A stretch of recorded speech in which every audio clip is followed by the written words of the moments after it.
Oi, pessoal! Hoje, dia 12 de abril, começa a maior promoção do ano do Cambly, que são 50% de desconto, mas tem aqui uma coisa tricky.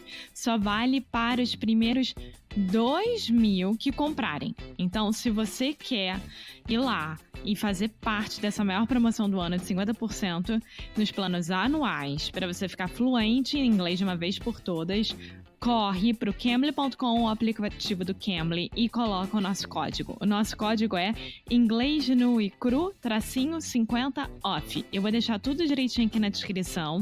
Não se preocupe e também vai ter o link direto.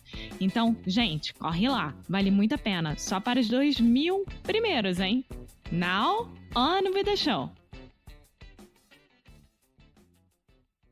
Hello, hey, sweet people, and welcome to another episode of Inglês no Rádio. My name is Foster. As always, I'm here with the one, the only, the beautiful, the magnificent, the splendid, the spectacular Alexia. Oh my goodness. Thank you. Of course. How are you doing? I am sleepy. I am doing sleepy. You're doing sleepy. I am sleepy. Yes. Okay, so just for all of our listeners out there, we don't do sleepy. Alexia is just being funny. We feel Yes. sleepy, or we are sleepy. Yes, I'm very sleepy right now, but that's fine. We gotta work. Let's do it. Let's do it. What about you? Feeling better? I am in recovery. No, I think you're feeling better, right? I'm feeling much better than yesterday and definitely much better than 2 days ago, Awesome. but still with some stomach issues. But that's fine. That's food poisoning. I'm not sure what it is, but we are going to just get through it. And today we're going to record a very special episode for me personally. So I believe this will be probably the last episode. For now. For now. Yeah, good point. Okay. So we have been doing a series talking about different states in the U.S., learning more about the United States of America. And I don't know how many episodes we've recorded. Probably I think 10-ish. 2 full weeks. Yeah. Yeah, probably 10 more or less. And 9. I think it is only appropriate that we end with the most special state in the entire United States of America. I can only imagine which is it. Do you want to take Which a it guess? is. Of course, I know the most special one, which is the most special one for me as well. And what is the most special state? South Carolina. South Carolina. Yes. Oh, I prepared Oklahoma. No, you didn't. I know you didn't. I'm just kidding. Yes, today we are talking about South Carolina, my home state.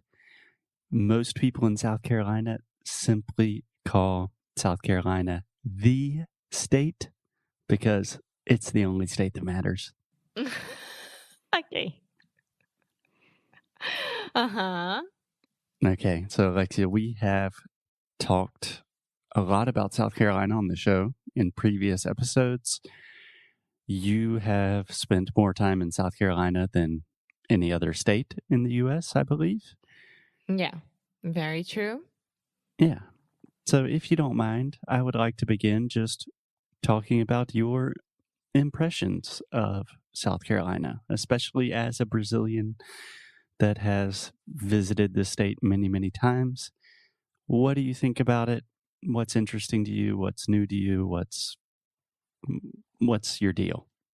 For me, the most important part is like to feel good somewhere, right?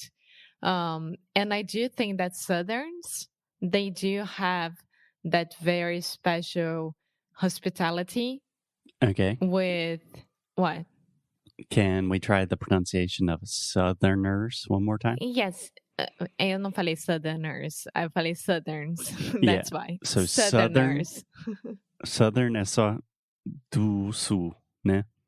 So a southern state, estado no sul. But southerner is someone from the south. Okay. Yeah. And one other small observation, hospitality. The first sound is just like my name, Hodge. Hospitality. Hospitality. Great. Excellent. Okay. Sorry, continue. And every single time that I go to South Carolina, I feel welcome. And yeah, everywhere, like in the supermarket, going out to have dinner without the coronavirus, of course, and anywhere, any place, I feel very, very welcome. And it's amazing. And I was reading about the South of the United States, and it has that as a characteristic. Mm-hmm. And especially in South Carolina, of course, because it's the most important state for me, of course. For everyone. Yes, and it's the state that I spend more time, of course, as well. So yeah, it's the state where you've spent the most time. Mm-hmm. Yeah. So I do agree that Southern hospitality it's a real thing. And the example that I always think of when I'm trying to explain the idea of Southern hospitality to people is I believe this was the first time that you visited Charleston and you were wearing a dress that was like, I don't know how to describe. How do you describe your dress? It looks like a aquarella painting full of colors. It's beautiful. I still have it. It looks like a what? Aquarella painting. An aquarella painting. Yeah. Yeah, so Alexia was wearing a beautiful dress, as she always does, and we were walking in the streets in Charleston, South Carolina, and literally, like, a lot of people were just randomly like, wow, that's a beautiful dress. I love your dress. Hey, where did you get that dress? And I was like, hey, okay, people, I like the dress too. My girlfriend. I was so confused. But yeah, it was really nice. Like, they just stopped to say how beautiful my dress was. But how I like to describe South Carolina to whom ask me about is like you always feel that you're going to your grandma's house. So you always have food for you. People will have a lot of interest on what you're doing. Mm-hmm. Interest in what you are doing. Yeah. And they will treat you just like their daughters, their sons, they're like you're part of the family. Yeah. And I know this is our subjective experience. We are biased because I was born and raised in South Carolina, and you visited the state a lot and had good experiences with my friends and family. But I feel that same kind of thing. Like when I think about Southern hospitality, I think about a lot of my experiences in Brazil, especially with like your friends and family, like going to Minas Gerais. Like it feels like home, you know? Yes, it feels like home because we always say that, Americans and Europeans, they are very cold, right? They don't treat us like we as Brazilians treat the others. We are always very welcoming with other people. So it's more or less how I feel in South Carolina. Of course, it has its problems. Of course, I'm talking about our experiences. Like it's very, very particular what we are saying here. Of course. Yeah. Of course, in South Carolina, like all states in the U.S., you will find racist people, rude, uneducated people. But for the most part, people, I don't think it's fair to describe South Carolinians as cold. I don't think anybody does that. No, it's the opposite of that. Yeah. Yeah. South Carolina is a very warm state. It's hot, both figuratively and literally. Yeah. And the second thing that I love about South Carolina is how, like, the food is amazing and it has historical facts behind it. So everywhere in South Carolina, you have historical facts Yeah. for good and for worse. But it's there. It's a history. Yeah. So normally, Alexia, we say for better or for worse. Ah, okay. Do you want to repeat that one time? For better or for worse. How do you say that in Portuguese? Peraí. Pro melhor ou pra pior? Isso. So South Carolina is a very historical state. It was one of the original 13 colonies. So one of the first 13 places to separate from Britain, like 250 years ago. And a lot of our cuisine, a lot of our food has very strong traditions from West Africa. So a lot of slaves bringing really rich food and cultural traditions, which still survive today. Yeah, all the spices, and it's very spicy. Of course, if you order a pasta, the pasta will be spicy. Eu nunca entendi isso na minha vida.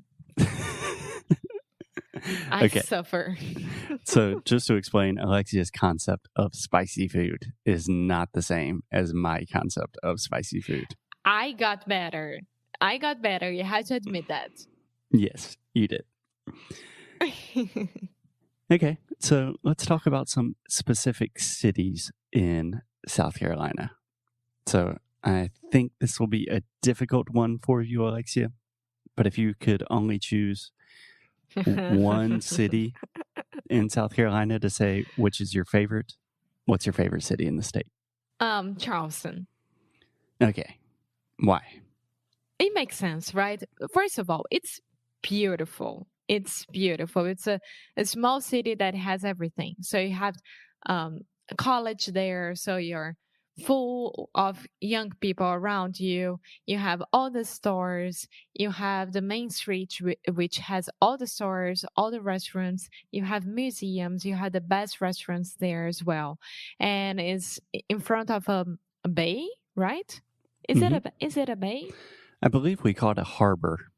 Okay, so there's a harbor there that you can see everyone sailing with the dolphins. I mean, you just feel good walking around. It's amazing. And it's a plus 100 for me that it's a walkable city.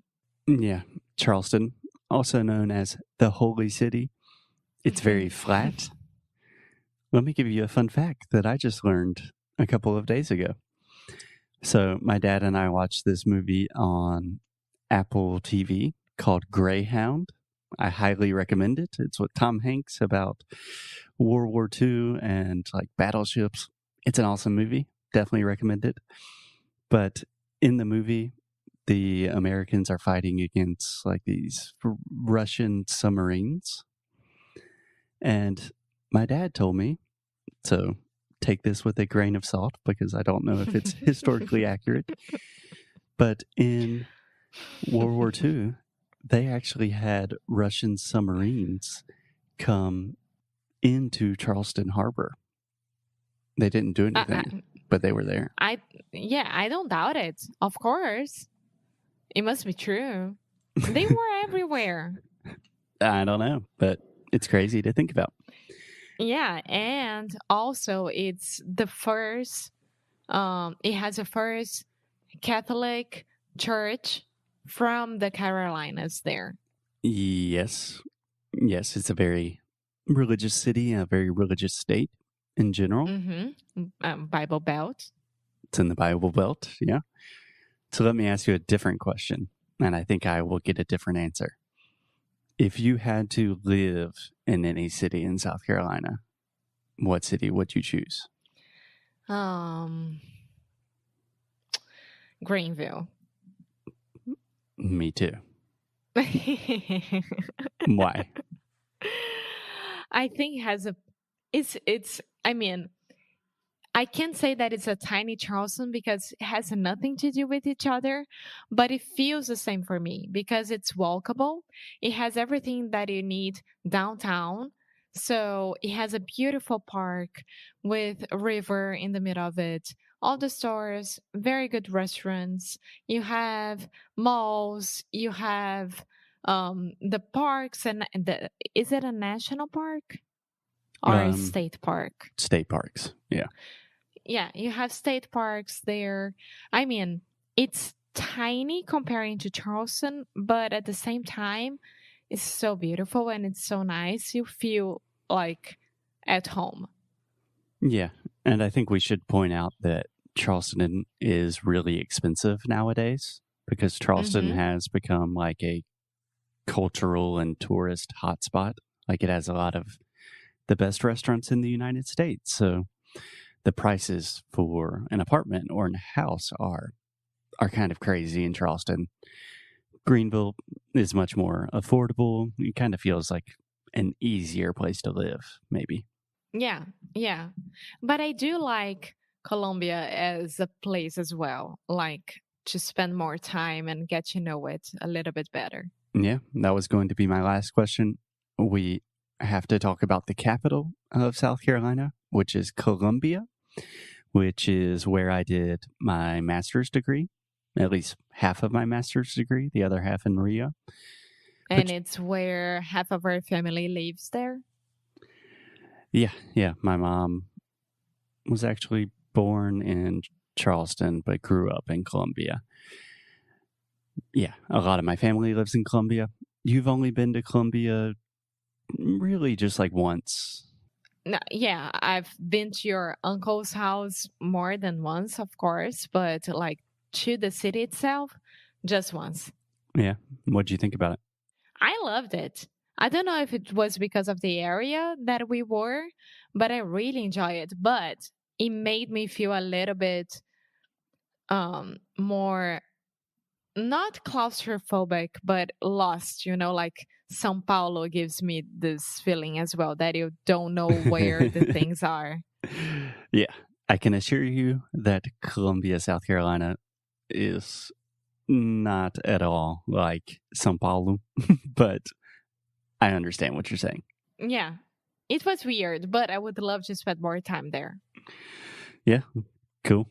So but we had to talk about the most American, not American city, but the most touristy one. Okay. Myrtle Beach. Yeah. I did not even have that in my notes. A Foster. Yeah. So we've talked about Myrtle Beach on the show before. What do you want to say about Myrtle Beach? I think it's like that, just the way that I said everything about Nashville was true from the movies. Myrtle Beach is like where you can find the most American stereotype as well. Yeah, it's a stereotypical like American tourist town. Yeah, but it's really nice. I liked it. Yeah, it's fun. I love Myrtle Beach. And it has my favorite place. Which is? Brook Green Gardens. Eu já ia te chamar pelo nome inteiro aqui. Cool. So I think that is a good place to stop for today, with just saying that South Carolina is one of my favorite places in the world. I know it's got a lot of problems. We all do. But South Carolina is a pretty special place. Last thing. If you could put in just one phrase, like why should people visit South Carolina, how would it be? So I don't know if this is still like the state logo or motto or something, but I remember when I was little, when I was a kid, on all of the license plates in South Carolina, we had the phrase, smiling faces, beautiful places. And it's super cheesy, but I do think it's true. You will have people smiling at you, and you will be in a beautiful atmosphere. That's true. Awesome. Okay, guys. So go to South Carolina, go visit Foster, and that's it. Yeah, come visit me. I am lonely whenever we can travel again. I would love to have some of our listeners come visit me in South Carolina. Okie dokie. So I think that for now, we did a pretty good job with these first states that we were talking about, and we just ended with the most amazing one. So maybe we'll come back and do it more. Yeah, let us know what you think. If you want to hear more states, we are open to the idea of continuing this conversation. And we will see you guys tomorrow. Bye! Muito obrigada por ter escutado mais um episódio aqui do Inglês de Necrorádio. É muito bom ter você juntinho assim de nós. Faz muito, muito carinho no nosso coração, digamos assim. Então você que está interessado em saber mais sobre os nossos produtos e saber mais sobre a gente, o que a gente oferece para vocês em relação a estudo, a challenge, a curso, vá lá no inglesdenecro.com e você pode ver mais sobre as worksheets, por exemplo. Yeah. If you want to really improve your English, if you want to learn more about the ways you can do that and just connect with us on a deeper level, go to inglesdenecro.com. And as always, keep up the good fight. And lose well. See you guys tomorrow. Bye.